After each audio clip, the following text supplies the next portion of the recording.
Welcome to the Seahawks Forever podcast. In-depth analysis on everything Seahawks. And now, here's your host, Dan Viens. Hey guys, how's everyone doing? Welcome to the channel. Hope you're all enjoying your Draftmas ease. Finally, after what seems like an offseason that just would not end, the NFL Draft will be here tomorrow. More on coverage details in a moment. Wasn't planning on doing a video today. Of course, we have the big live Draft Day movie watch party tonight. More on that in a moment. But I saw something today that I had to react to. And of course, all of the focus for the last couple of months has been on who the Seahawks should draft, who we think they will draft. And as I released in my final predictive mock draft on Monday, I think the pick that I like the most, I think the pick that makes the most sense and lines up the best with the draft board and how the different positional depth value matches up with the Seahawks' needs is I'm sticking with Kenneth Grant as my favorite pick at 18 and also one that I think they would have as a very high possibility. I expect Kenneth Grant to have a very high grade on the Seahawks draft board. However, as I was doing a roundup today of mock drafts, I came across something in Matt Miller's final mock draft, which he just posted today. First of all, 16 major mock drafts I looked at today, spanning all the guys at ESPN and NFL.com, and then looking at the major content creators and beat reporters for the Seahawks. And overwhelmingly, there were a couple of different choices and that were the most popular picks among all of those analysts at 18, or in some cases after a slight trade down a little bit later. And that was Graham Zabel, the interior offensive lineman out of North Dakota State University, and McMillan, the wide receiver from Arizona. There were a couple other guys sprinkled in there. Kelvin Banks got 2 votes, and then there were some one-offs for guys like Matthew Golden and Colston Loveland, and in my case, Kenneth Grant. Well, Miller, who has had some very accurate sourcing over the last couple of years, in his final mock draft, cited this. At number 18, he mocked Graham Zabel to the Seattle Seahawks. And here's what he had to say. Based on conversations with multiple league sources, the Seahawks pick comes down to 2 players, McMillan and Graham Zabel. Quote, "The depth at guard is better than the depth at receiver," said one rival GM, but with McMillan long gone, the Seahawks could jump on the best interior lineman in the draft. So, just to recap, his sources are saying McMillan or Graham Zabel are the Seahawks' preferences. Now, if you've watched the show, you know my kind of love-hate roller coaster relationship with the prospect that is McMillan. I was in on him early just for the raw skill set and the need, certainly, in Seattle for a bigger boundary receiver. Then I was out on him for some of the pretty commonly cited concerns about his game. You know, you'll see some reps on tape of sort of disinterested route running if he's not the intended receiver, some inconsistencies in the run block game, and then some reports of, maybe a lack of passion for things like watching film early in his career. But then I came all the way back in on him. And in fact, just today I saw a quote from Jedd Fisch, the head coach at the University of Washington, talking about McMillan and his time when he was the offensive coordinator at Jacksonville, and they had the 3rd pick in the draft that year, and how they were looking at Mike Evans that year. He ended up going 4th. The Jaguars took Blake Bortles, and how then when he was the head coach at Arizona, Jedd Fisch, and he had McMillan, how he reminded him of him. And by his 3rd year, saw him as an elite playmaker. So back in on McMillan. Unfortunately, so is the rest of the league. And so I don't think there's any chance that McMillan gets to the Seahawks. In fact, based on all the buzz and connecting dots and all the smoke in the days leading up to the draft now, I think it's more likely that McMillan goes in the top 10 than actually makes it all the way down to Seattle. In fact, it sounds like he may be in consideration for as high as 5 to the Jacksonville Jaguars, who now appear poised to go offense at 5 with either McMillan or potentially Ashton Jeanty, the running back out of Boise State, rather than go defense, where previously, for the last couple of months, everybody had been mocking Mason Graham to them at 5. So with McMillan gone, and per Miller's report, Zabel would be the favorite. Now, let's talk about his sources. Matt Miller's been doing this a long time. He's been at ESPN now for several years, which only gives you more exposure and more ability to build connections throughout the league. His sources have been pretty good. And in fact, last year, he was one of the only people that said Michael Penix to Atlanta at number 8 in the first round, when everybody thought that was crazy because they had just given $140 million to Kirk Cousins. So, if his sources are correct, then Graham Zabel is in play. Now, how do I feel about that? You might think that I wouldn't like that because I have been saying, and I've been consistent on this for the last few months, that I think it makes more sense to go with another premium position in the first round because of the depth at guard in this class, that you can still turn around on day 2 and get a Tate Ratledge or a Wyatt Milam or a Jonas Savaiinaea or a Dylan Fairchild or a Marcus Bowe, right? The list goes on and on. There's even some really intriguing guys on day 3, although those guys might not be slam dunk rookie starters. Make no mistake about it, that's what the Seahawks need. And so anytime I do mock drafts, and you've seen it here on the channel, reflected in my final mock draft, I just like how the board falls better when I go with another position early. In fact, let's just recap. There's Kenneth Grant in the first round, right? Just love the upside as a guy that can play nose tackle, but is also much more than that, can also play all the way out to 5 technique, and he's still young and just a freak of an athlete. In fact, he was on Feldman's Freaks list the last 2 years, and I just think the sky's the limit as far as his ceiling is concerned. And then I go, receiver on day 2, but there you go, Tate Ratledge, the guard out of Georgia at 52. He would be a plug-and-play rookie starter. And then I go offensive line in the 4th round as well, Chase Lunt, who some people feel like can slide into guard, but I like him better as a long-term right tackle, a guy that could succeed Abe Lucas beyond the champ. So that's just an idea of why I like how the draft has fallen. That being said, if the Seahawks decide to go with Graham Zabel, I would not hesitate. Uh-oh. Why? A couple of reasons. One, I love the prospect. Absolutely love the prospect. Got to see him at the Senior Bowl. He made himself a lot of money that week. In fact, here's the original graphic I ran during Super Bowl week when I outlined my 10 guys that made the most money in Mobile. Only 4 sacks allowed in his career. And the note there of what money, that's indicative of his personality, which we'll get into in just a second. But the practice reps were undeniable, almost undefeated in one-on-ones throughout the week. There was a lot of talk about how he didn't lose a single rep. Brian Baldinger said that again the other day. I said it at one point, I think from Mobile when I was covering Senior Bowl practices. Now, in going back and looking at practice reps again, he did lose a couple of reps. But from start to finish, he was just outstanding, especially in pass protection.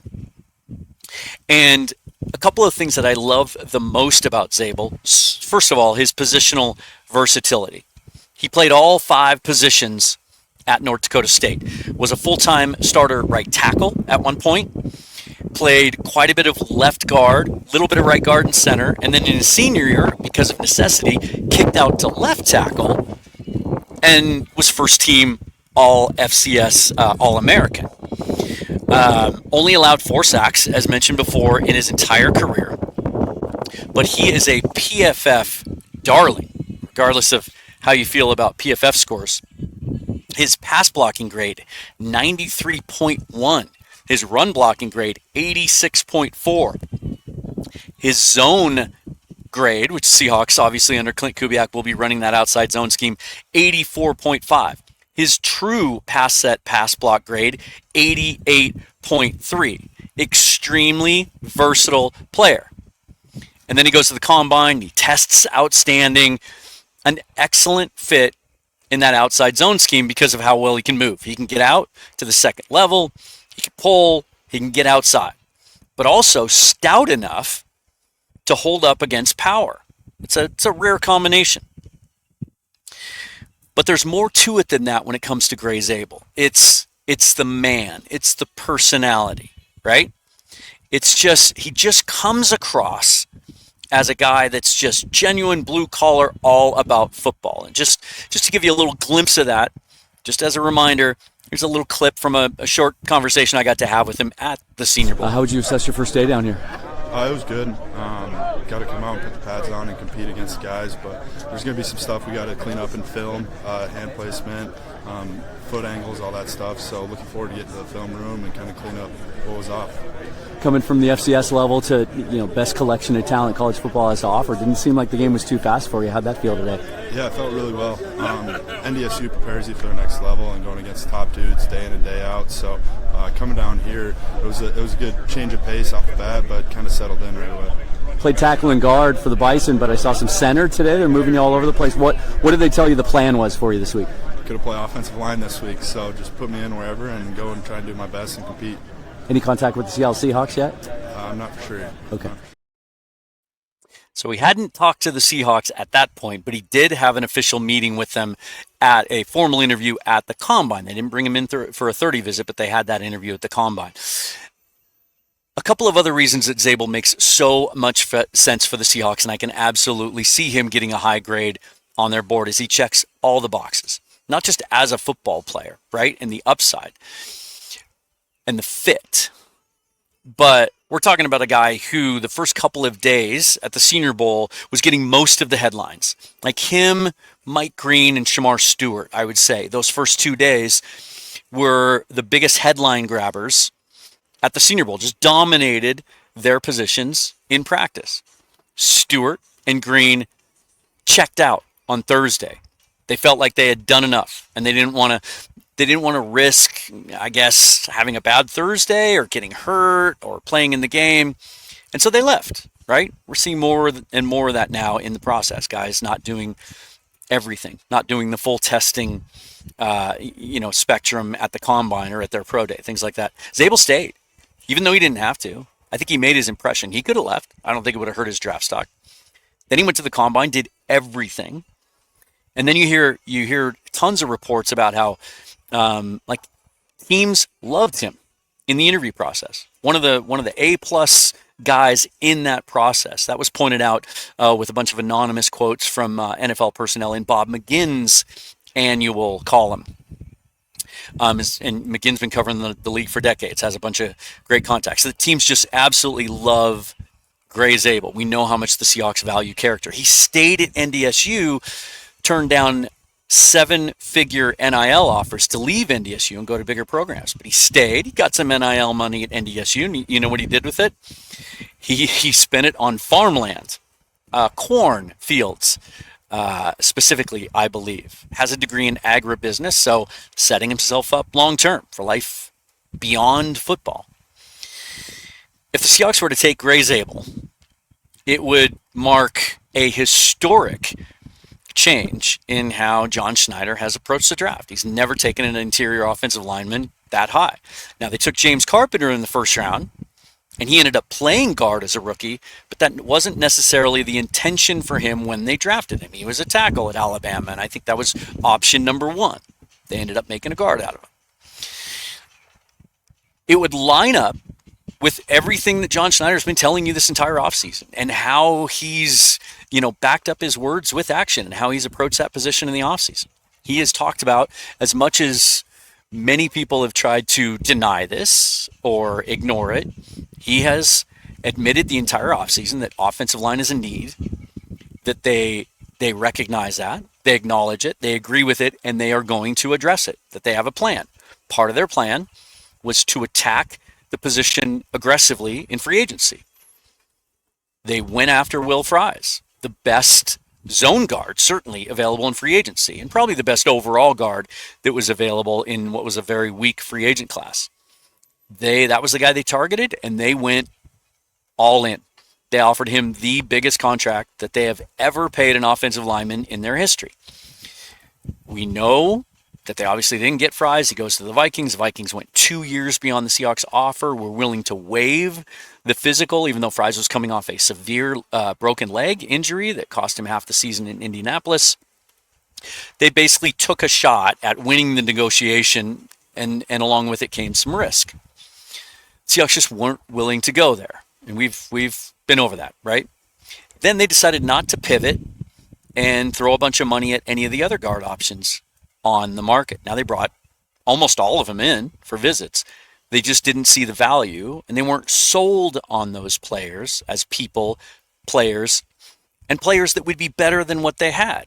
You know, it keeps getting swept under the rug. The Seahawks have spent as much draft capital as anyone in the league. In fact, they're top 5 in the league in the last 4 years and how much draft capital they've spent on the offensive line, and in particular, the interior offensive line in the last couple of years. And they're not ready to give up on those guys. Satawa Lamea, Olo Otimi, Jalen Sundell, Anthony Bradford, Christian Haynes, right? The list goes on and on. Not ready to give up on those guys. And they shouldn't. So it would be a historically remarkable pick.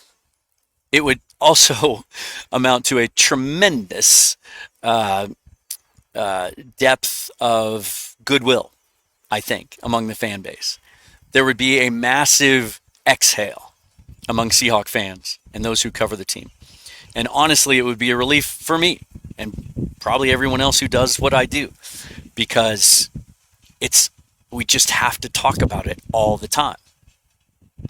Now, what would Zabel do initially? There are some who feel like he is better suited for center long term.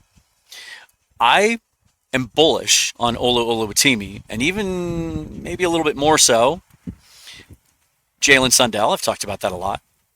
And I think the team is too. I don't think it's lip service when they talk about how much they like those guys. And when John Schneider says John Benton and Rick Dennison, who have an extensive experience in the NFL of coaching run games and offensive lines and done so successfully. And Schneider has said that they are very, very heavily involved in the draft evaluation process and that he will lean into their opinions and consider them. And also Mike McDonald, the head coach, who has stated from the day he arrived the type of football he wants to play and how important that is. An offensive line, getting that offensive line right, allowing them to play the game they want to play the way they want to play it, running the football, dictating terms, being able to be physical, being better in third and short, being better in the red zone and at the goal line, even when teams know you have to run the football, in the 4-minute offense at the end of games when you're trying to milk away a lead. But also mentality. And this is where I think Zabel tips the scales a little bit. And as much as I love some other guys in the draft later, why I would instantly be on board with the Zabel pick, even as high as 18. It's the mentality. It's the way he plays the football game. There's a nastiness and a you know, I've used the term blue collar already. I think that gets tossed around a little casually, but there's a mentality to how he plays the football game and the commitment that he has to playing the football game. That's not only textbook Seahawk and what they look for in smart, tough, dependable, and love ball, all about ball that he has, that I think lacks a little bit along that offensive line. I think the guys that they have, Olo Otimi and Haynes come to mind in particular, they're pretty quiet. They just want to go about their jobs. I think Zabel is a guy that could become sort of the spiritual leader of that group immediately when he steps, I was going to say on campus, when he steps on the field at the VMAC for the first time. Even Charles Cross is a guy that, like, you know, we love his upside, and we'll find out next week about the 5th-year option. I expect that to be picked up. I think he's going to be a long-term answer. But we wouldn't, I don't think any of us would say he's a nasty player. He's a mauler, right? A little bit more of a finesse player. Now, Abe Lucas, when he's healthy, does embody some of those characteristics, and I you can get excited about the idea of Zabel and Lucas being on the same offensive line. So, anyway, that's kind of the latest today. And I think, again, I'm going to stick with my Kenneth Grant pick because that's the one, it's close, but at the end of the day, like that's the pick I would make if they were both on the board. It would be close. If I looked up at my board at that point and those two were available, Grant would be at the top of my board, but Zabel would be a tick below it. Again, because I also like the other options as a fallback in the second round than I do at defensive tackle. Now, that being said, if Zabel is the pick, this is an incredibly deep defensive tackle draft. Daniel Jeremiah says he has 24-plus starter grades on defensive tackles in this class, and that's about double what he normally has.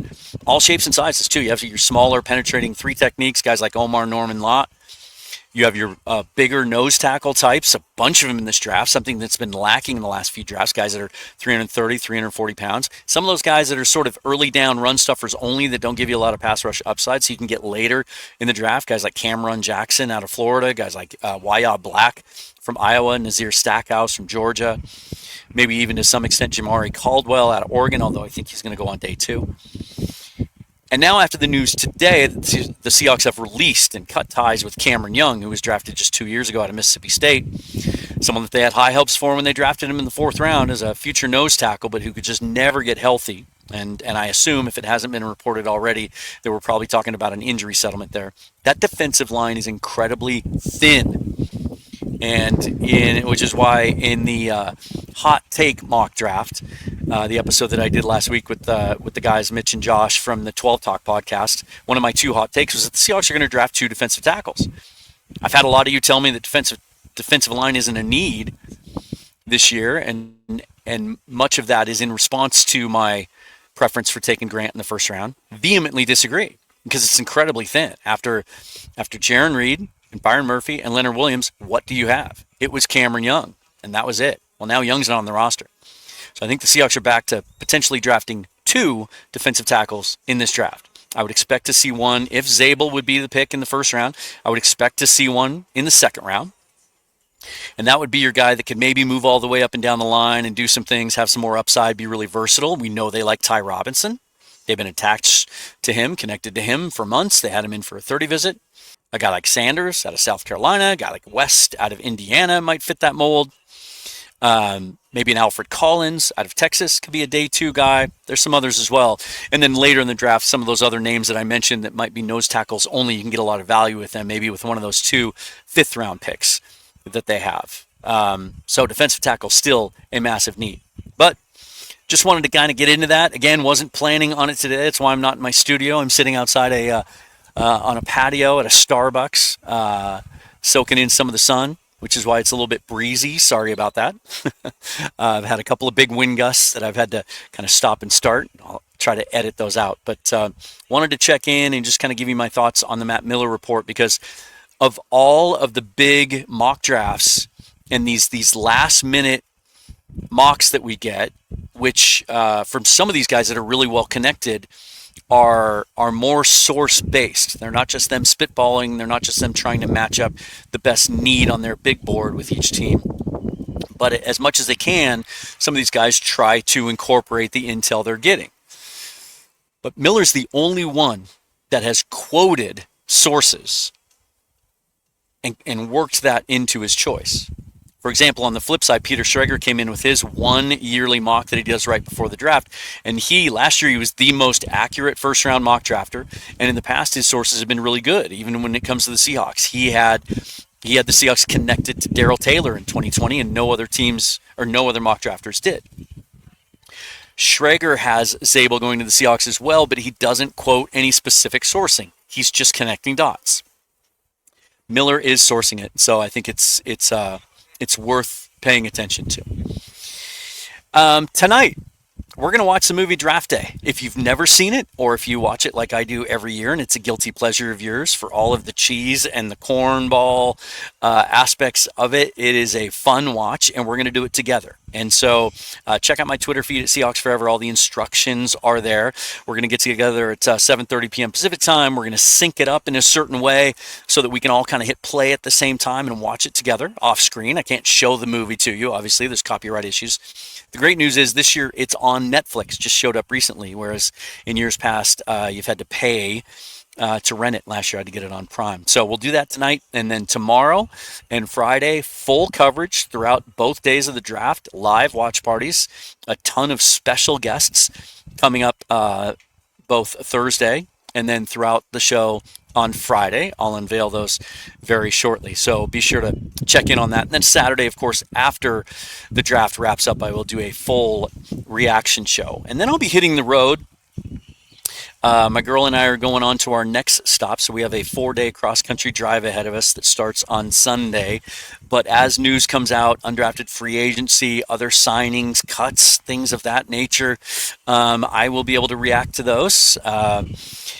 from hotel rooms on the laptop, just as I am now. So I will not leave you in the dark for 4 or 5 days when it comes to comment or content between now and the time that we get settled. So follow me on Twitter at Seahawks Forever, Blue Sky as well, if you would. If you haven't already, please subscribe to the channel and hit that bell for notifications. And all the other ways you can support the channel are listed and linked down below. So see you tonight for the draft watch party. If not, we will see you on draft day for the live watch party throughout.